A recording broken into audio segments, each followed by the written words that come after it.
I really thought it would be a good idea to resurrect my childhood by buying classical games. But guess what? It wasn't. Definitely not. I was bored and suddenly began to remember how great those times were when I was just 6, playing Super Mario World for the whole day on my old SNES, which was still working in the depths of my closet. I decided to revive those clear moments of fun by buying a brand new cartridge of Super Mario World on eBay. I decided to buy a unit from a pop-up that appeared suddenly when I visited ebay.com. It was just $5, so I bought it. 7 days later, it came in my mailbox. The box was in the original games. It had no text or drawings, just the words Mario World on it. The cartridge was entirely black.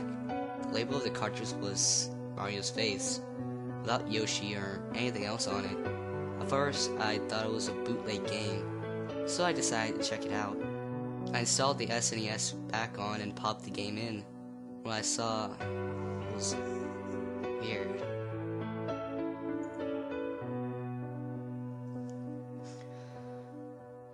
The Nintendo Presents screen was distorted. The logo was slanted, had a few colored pixels on it, and it lasted a lot longer than it was supposed to. The coin sound was distorted too, very low pitch.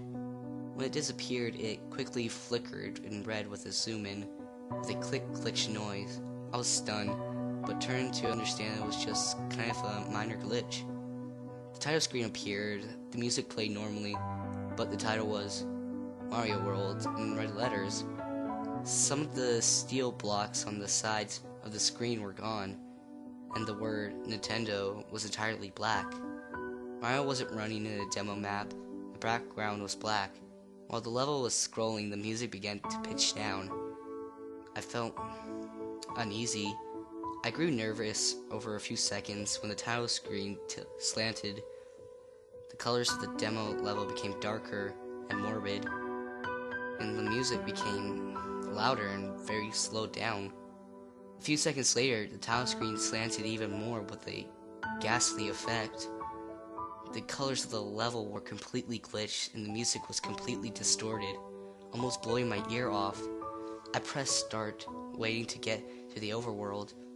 I decided the file select screen wasn't there, and I began playing the single-player mode without the screen and music were properly distorted.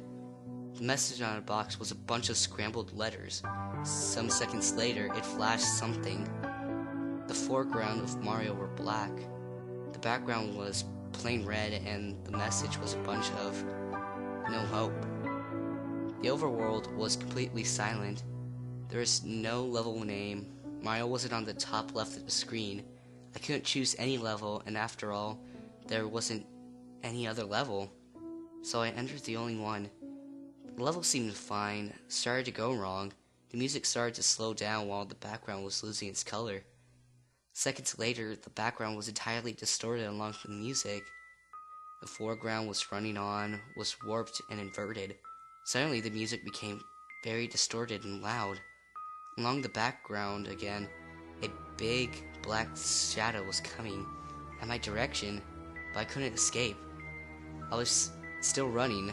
Mario got swollen by the shadows, and I was again in the overworld. The overworld seemed that it was without some parts on the left at the top. It was frightening me.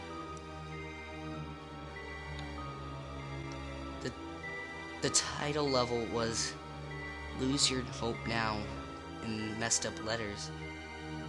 I was reluctant to continue, but I had to go on ahead. The level's loading was slower than usual. This time it was just Mario, which was a black space. This time it was Mario, which was a black shape on a bland level with red background and a white, less detailed foreground.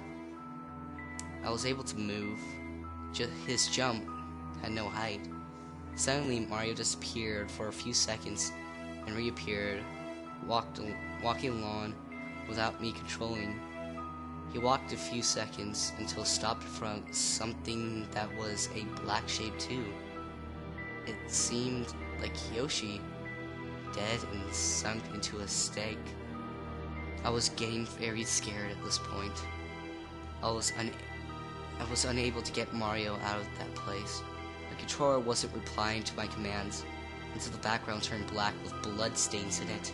Mario distorted and the screen went black. The message, "You cannot save him," flashed quickly in the darkness.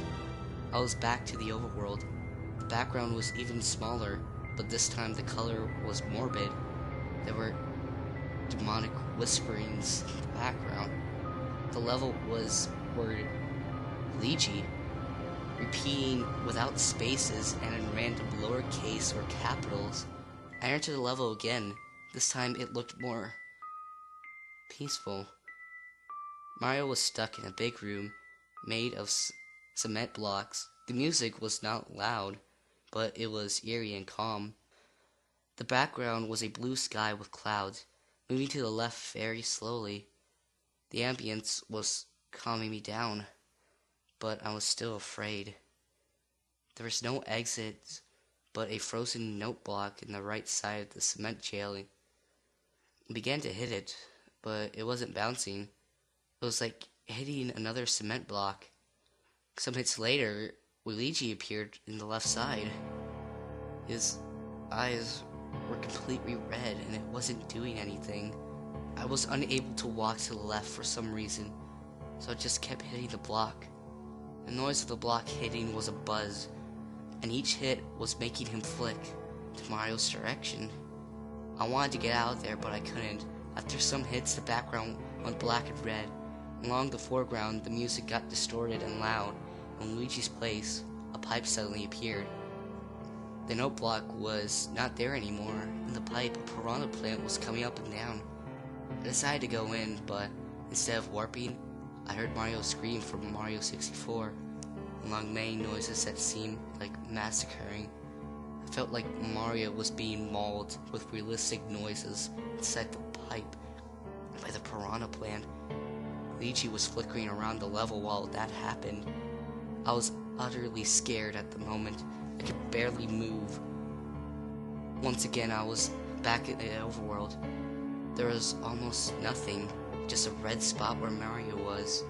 The level title this time was "The Hell Awaits for You." I was absolutely nervous, but I entered in. The level was nothing but a red Gordon where Mario was on. Mario was eyeless, walking by himself. The background was the title words "Mario World." The music was a sort of distorted piano song. Mario walked and passed by Bowser and Baby Bowser, both impaled and dead by some sort of pole. He then stopped in front of... oh God. He was impaled too. I was completely shocked. Mario facing Mario? What was that, Phantom? Or what? The level exited by itself for some seconds later. I was back to the title screen and there was no music, but this time, eyeless Mario was walking on it, passing through some objects. There was no reaction in the controller this time.